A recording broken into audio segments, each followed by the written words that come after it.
Nama Wakil Ketua DPR Aziz Samsudin dari Partai Golkar kembali disebut-sebut masuk dalam pusaran kasus dugaan korupsi. Nama Aziz diungkapkan oleh Ketua KPK Firly Bahuri dalam jumpa pers di Gedung Merah Putih KPK. Setelah pimpinan KPK menangkap salah seorang penyidik KPK dari unsur Polri, Stefanus Robin Patuju. Stefanus disebut-sebut ditangkap setelah ingin memeras wali kota Tanjung Balai M. Syahrial. Setelah ditelusuri lebih jauh, pertemuan antara Stefanus dengan Syahrial diperantarai oleh Aziz Samsudin dan berlangsung pada bulan Oktober 2020 di kediaman Aziz Samsudin. Menurut keterangan Firly, Aziz Samsudin sempat memerintahkan ajudannya untuk menghubungi Stefanus. Stefanus kemudian datang ke Widya Chandra dan dipertemukan dengan wali kota Tanjung Balai Syahrial, politisi Partai Golkar yang baru terpilih sebagai wali kota pada bulan Februari 2021. Dalam pertemuan itu, Syahrial kemudian meminta kepada Stefanus untuk menghentikan penyelidikan dugaan kasus korupsi di wali kota Tanjung Balai. Stefanus kemudian meminta ada komitmen dibangun melalui seorang pengacara yang ditunjuk oleh Stefanus, dan pada waktu itu kemudian Syahrial berjanji untuk memberikan uang 1,3 sampai 1, miliar kepada penyidik KPK Stefanus.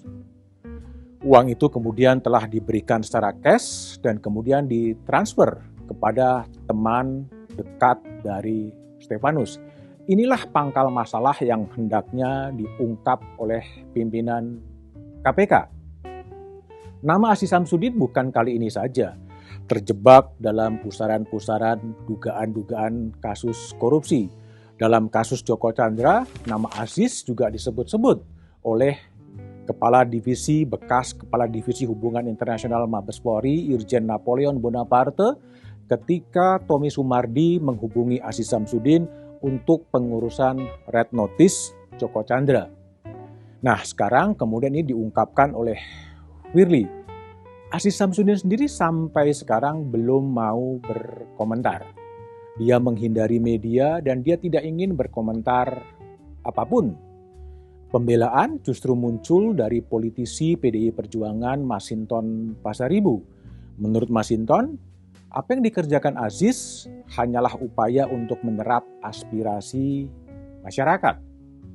Ada desakan kepada Majelis Kehormatan Dewan untuk segera memeriksa dugaan pelanggaran etika yang dilakukan oleh Aziz Samsudin. Namun anggota MKD Habibur Rahman mengatakan tetap memegang asas praduga tak bersalah dan menunggu KPK mengungkap secara persis apa yang terjadi pada Aziz. Inilah masalah yang memang harus segera diungkapkan. Apakah betul Aziz telah melanggar kode etik dari DPR? Tentunya ini adalah domain dari Majelis Kehormatan Dewan. Dalam sejumlah pasal dalam kode etik anggota DPR memang disebutkan bahwa anggota DPR harus bisa menjaga integritas, martabat, dan tindakan politiknya.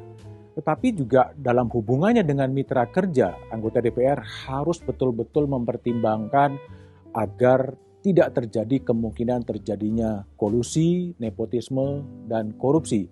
Apakah tindakan Aziz bisa dikonstruksikan melanggar kode etik? Tentunya ini adalah domain dari MKD, dari Majelis Kehormatan Dewan.